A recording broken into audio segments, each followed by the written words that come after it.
Hey, what's up, everybody? So I just finished lessons here at the academy, and wanted to do a quick video, kind of explaining Weckl grip versus maybe traditional grip or match grip. In Weckl grip, you're using a matched grip, but with a different type of pinch point and fulcrum and that stuff. Okay, so just because Brian asked me if I wouldn't mind kind of explaining it to a little bit deeper, because the video I put up about it with the two dogs, two sticks, and double stroke, I forget what the title was. That was from like 3 years ago when I was first learning it too. So I'm gonna go a little bit more in depth with it and just show the differences and the reasons for why Weckl came up with it. So basically, the way he explains it is we're all taught to have our pinch, right, our fulcrum point. If you play with Vic Firth sticks, that's why the flag's there. That's to show you that, think of a teeter-totter. That's that teeter-totter fulcrum point, right? But we're all taught to play with our pinch in the front like this, right? Using our index finger and kind of playing like this, right? So you're using wrist, and you're playing more of the front of the stick, right? Like this. So he said, well, we're kind of taught to play like that, but range of motion is only so much, and you're playing, we call this playing the front of the stick, where the truth of the matter is all the control is in the back of the stick, fingers, okay? So what he discovered, he's like, well, okay, I was taught to play like this, play from here, but look, you can only bring the stick so far back because you're pinching here in the front, right? And when I was first self-taught, I was so guilty. I played all fulcrum. Like my rolls, like I've said many times, I didn't actually flare my fingers out like that, but I didn't engage my back three fingers at all. I was using all fulcrum, which is playing the front of the stick, right? So basically, through a suggestion too from my mentor, Russell, he's like, why don't you try doing Weckl grip for a little while and see if that helps some? And, at first I was kind of like, not insulted, but, because I didn't realize what I was doing, and being self-taught, you're just trying to copy the sounds that you're hearing, and I had never taken formal lessons, and I didn't know what proper technique was and that kind of stuff. So, but once I got invested in it, it changed my playing drastically. So think of matched grip, okay? Now, you still want to see that loose space in there, okay? So we say to kids, it's like holding a baby bird. You don't want to hold it too tight. It's not a hammer. You don't want to hurt the baby bird, right? But you don't want to hold it so loose that it flies out of your hand. So, and I know that's kind of a fun, but young kiddos understand it, adults understand it. So it's like cradling a baby bird, okay? So not too tight and not too loose, but just enough to where you're cradling it, okay? So what that will allow for is that every time you hit something, there's shock that goes up through the stick, okay? A lot of people don't know this, but you will know it when all of a sudden you've got joint problems, tendonitis, your arm hurts, your wrist hurts, all that stuff, because it's a repetitive stress injury, just like carpal tunnel or, tennis elbow, and, because we're doing the same motion over and over, that kind of thing. So if you hold the sticks lighter and let the sticks do the work for you, they absorb the shock. So then none of the shock is going up into your ligaments and tendons and joints and your knuckles and your fingers and your wrist and your forearm, and you're much less likely to get injured, okay? So that's number one reason for it. Number two reason, take the front finger away, and at first, I had to literally point my front fingers out to remind myself, don't use my front fingers. But then you just get used to them, they just kind of dangle there. It just kind of dangles on the side. But see, I'm using my back three fingers as one group, okay? So watch this. Range of motion, pinch, I'm using my pointer finger, my index finger for my pinch, right? And it's like all wrist, and you can bring them to 12 o'clock. That's about as high, or towards the sky if you think about it like that. So that's about as high, legato strokes, so legato strokes, think L for loud or large. So legato strokes, staccato strokes. So think soft or small for staccato. Staccato, legato. Okay, so those are your two, basically for your dynamics and your velocity that you're using. So you can only come so far back with your legato strokes this way. Now watch. Take that front finger away. Look how far back you can bring the stick back now. Parallel with your arm. So you've got an extra 45 degrees that you, and even further, you can, bring it back. But it's all about your finger control, guys, okay? I promise. So, a good thing to start with, just take that front finger away, let the stick bounce, but and don't guide the stick back up. Let the stick flick back up into your hand. And then practice your other hand. But see how the stick is doing the work? And I'm not guiding it back up, and I'm holding it loose enough so that all that shock is just going into the stick and not my hands. Okay? So if you practice that, that will really help with letting the sticks do the work for you and them taking the shock, absorbing the shock rather than your body. Okay?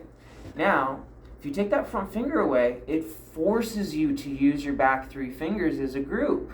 So any people that are used to like leaving their pinkies out or play all fulcrum and I see all sorts, because I work with so many different students.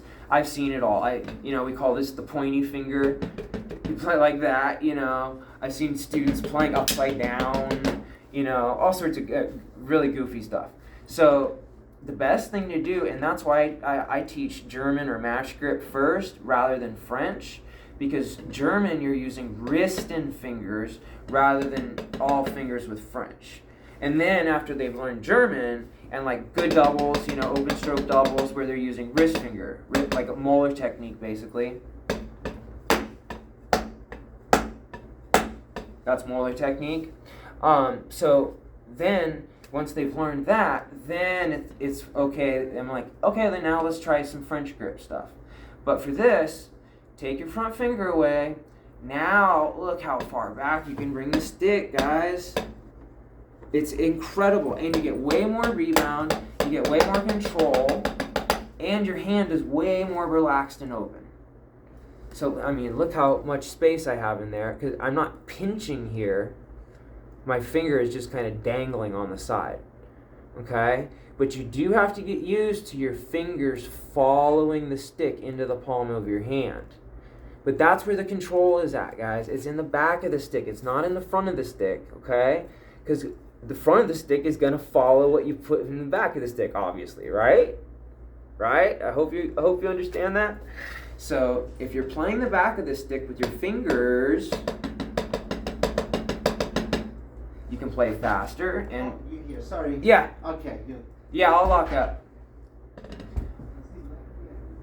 Sorry about that, but my friend who's the guitar teacher here is like, oh, you're still here? Yeah, because I'm here after work and doing this video quickly before I lock up and leave.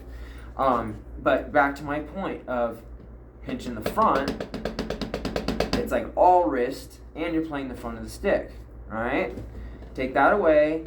Now you got your back three fingers working all as one unit, all as one group. So this is a group, and this is a group. Okay? So what happens when you take your front finger away, now your fulcrum point becomes your middle finger. Actually, it becomes basically in between your index and your middle finger. So see how it's it's not exactly on my middle finger, although that's where I am holding the stick, but it's more, see how my thumb is in between my index and my middle finger. Okay, but look how much space it leaves you, and look how open you can have your hand and relaxed. Be relaxed when you play. Okay, so Weckl grip, it is frustrating at first. Okay, it can be hard because if you trained yourself a certain way, or in drumline, or you've been playing a long time, I get it. But see, I had the worst habits because I was self-taught the whole time I played drums. I didn't even know how to count. I didn't even know how, I'd play the notes because I copy what I was hearing, but I didn't know what I was doing. I was just copying the sounds, right? And then I'd hear real fast rolls. I'd be like, not knowing that, no, that's not the right way to do it. but I was trying, just make it sound good, as some teachers say. So once I really started to focus on using Weckl grip, so see how my fingers are kind of pointed out to the side, and I'm doing that on purpose so you can see now my range of motion, and letting the stick flick back up. Like, this stick will fly out of my hand, is how much rebound and how much I can get the stick to go back now. So look how far back you can get the stick. It's really cool, guys, I promise. And then when you're doing closed stroke stuff, see, you can play so relaxed with it. And you can engage your front finger a little bit with that, but if you're playing closed strokes, the control is really still, because I call it giving the stick a bed to lie on. The pads are your fingers. So basically, when you're doing a closed, you're letting the stick lay on your fingers like that. Like you're giving it, a bed to lay on is what I call it. But anyway, so you got that 3 fingers with your bed, that kind of thing. And you're using those 3 fingers all in conjunction where they're following every movement of the stick. So as the stick comes back, your fingers are extending.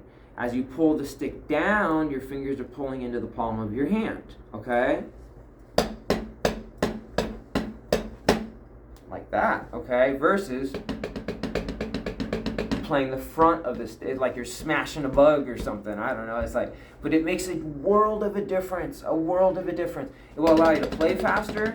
It'll allow you to play more relaxed, and you won't injure yourself, which is great because I have injured myself. I got really bad tendonitis in my left hand to the point where I couldn't play for like 2-3 weeks, and then I was really kicking my butt because I was like, dang man, I shouldn't have learned proper technique because now I can't play at all. You know what I mean? So it's like a little bit of frustration and a couple weeks of work, or get injured and not be able to play at all. Obviously I'm going to choose I'm going to learn proper technique so I can keep playing kind of thing. Okay, so just quickly, if you're doing open stroke doubles, so open strokes, I hope people know the difference between open stroke doubles and closed stroke doubles. Okay, so open stroke, we call it wrist fingers. So it's like, we call this the throw down, and this is the pickup. So wrist fingers, wrist fingers, wrist fingers. But see how far back I can bring the stick now because I'm not pinching with my fulcrum point in the front, with my index.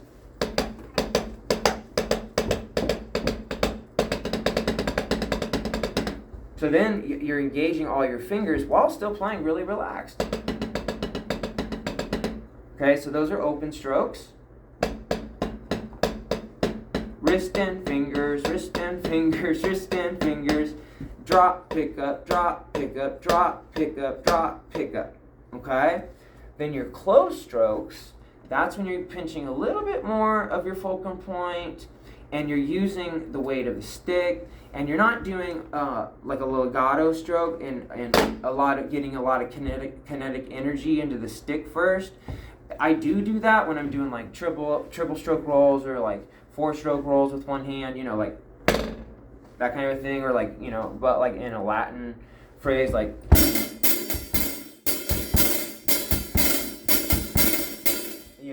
my hi-hat's way over there, but you get the point though. So then I will use a little bit more velocity and a legato stroke to get the kinetic energy into the stick, and then all the rest of those bounces are controlled with my fingers. Hopefully that makes sense, okay?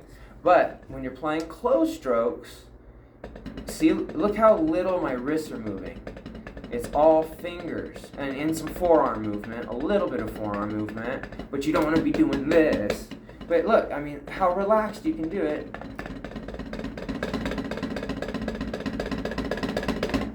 You could do that for an hour straight because you're playing so relaxed.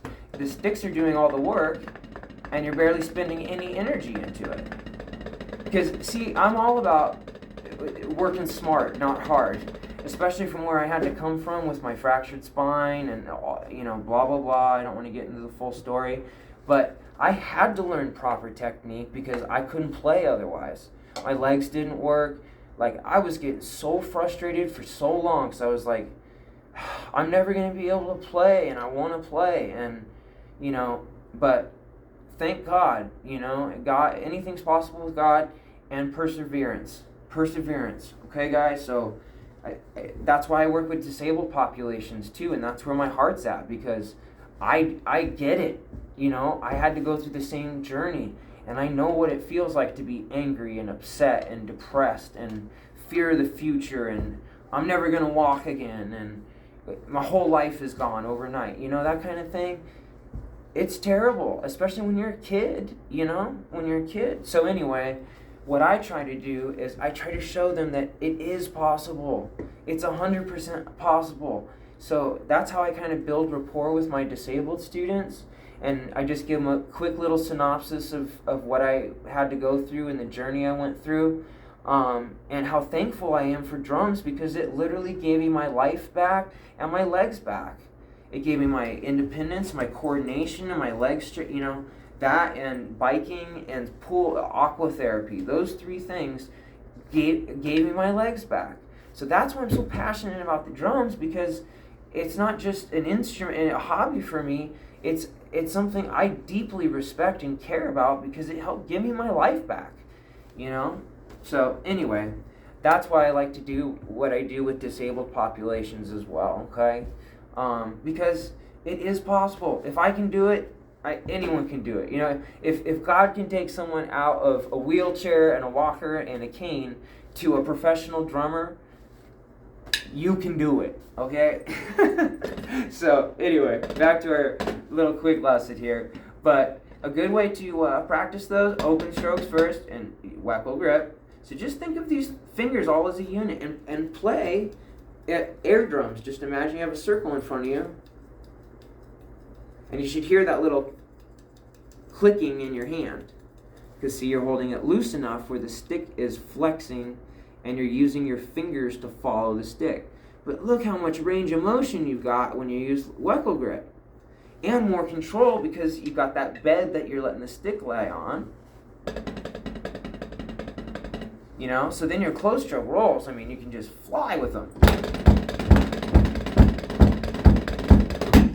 That kind of thing. And one quick thing before I stop this video, a great exercise for that is practicing 16ths, single stroke 16ths, single stroke 30 seconds, and then double stroke 64ths, okay? And you can do 2 beats at first, because it is a bit, to sustain 4 beats worth of 64th notes can be pretty hard. So sometimes practicing short bursts of them works a little bit better. So I'll just play 2 beats of each for you so you get an idea of what I'm talking about, okay?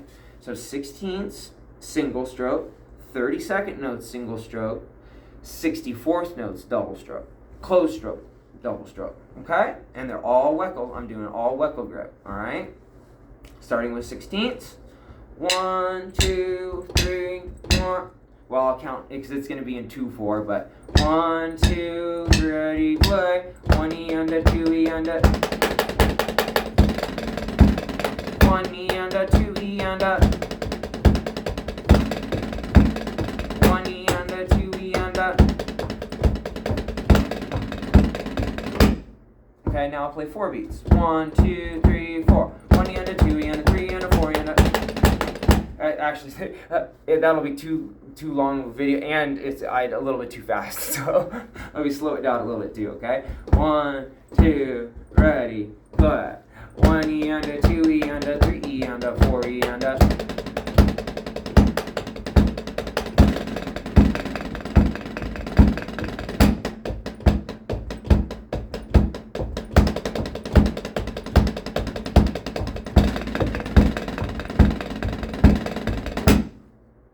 And it's hard too, because I move the hi-hat away, like I'm turned to the side, bass drum's over here, so because I'm trying to, make it so you can see my hands and all that, so it feels a little awkward. I'm not trying to make excuses, but that's why I'm just using my feet back and forth to try to keep 1 and 2 and 3 and 4 and, so that I've just got a steady tempo and pace with it, but my hat's like way over here, Can't even reach the pedal right now. So last time I'll do it. Now I'm going to do it 4 beats, okay? 1, 2, 3, 4. 1 E and a 2 E and a 3 E and a 30 seconds. 64s. Back to 1 E and a 2 E and a 3 E and a 4 E and a 30 seconds, 30 seconds, 30 seconds, 30 seconds, 64, 64, 64, 64. Okay? So that's a good way to kind of just ramp up your technique and your speed over time. And you want to start slow. Practice speed is always slow, okay? So, and start with 2 beats and start slow. 1 E and 2 E and 30 seconds, 30 seconds, 64s, 64s, that kind of thing, okay? Now here's my last point. The reason I'm telling you to do single stroke 16ths and single stroke 30 seconds is guess what? If you have that good single stroke 30-second motion, that's the motion you're keeping, but then you're just doubling it, right? So that'll make it nice and even, okay? So 1 E and a 2 E and a... Then, so if you keep this single stroke motion going, gotta keep that going, then double it.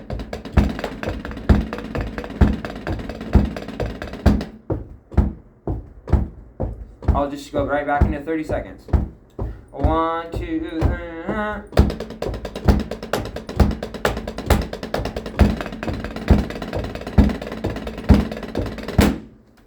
Okay, so it's important to keep that motion. It's just up-down motion. It's all we're doing is up-down motion, right?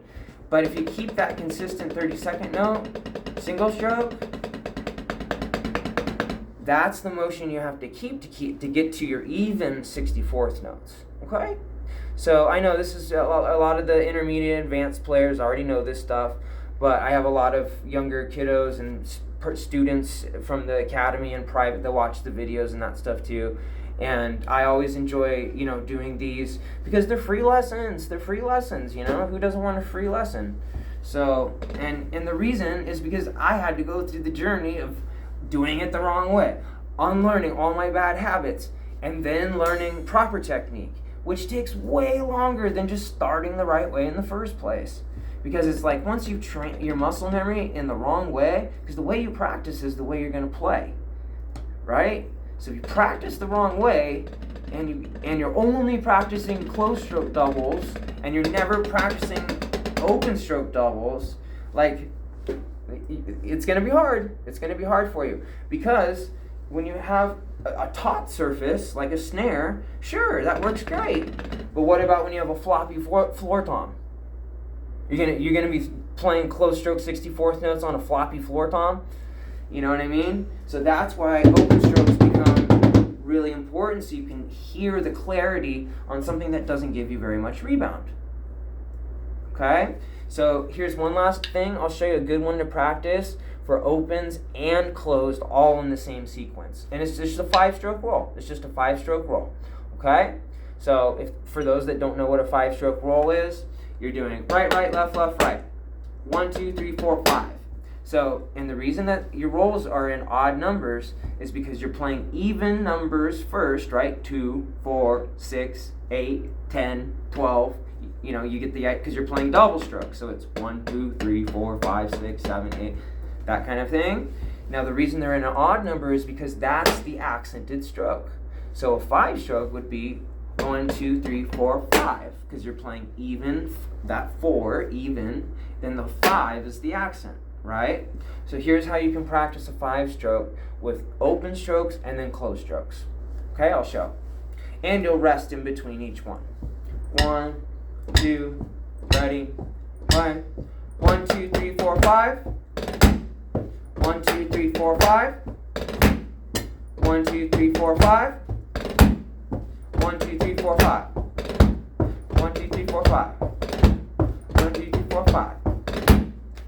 So that way you can practice your 16ths and then a 30-second note, kind of almost like a buzz.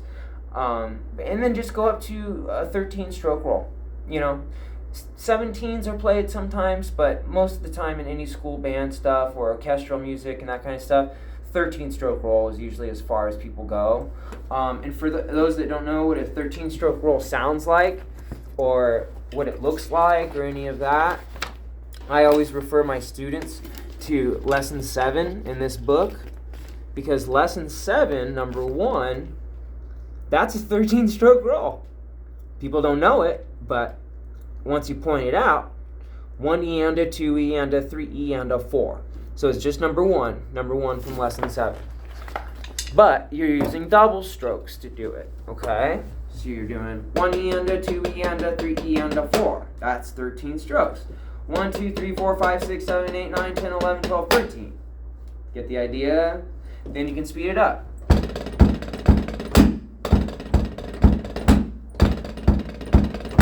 That kind of thing. But start slow. 1 E and a 2 E and a 3 E and a 4.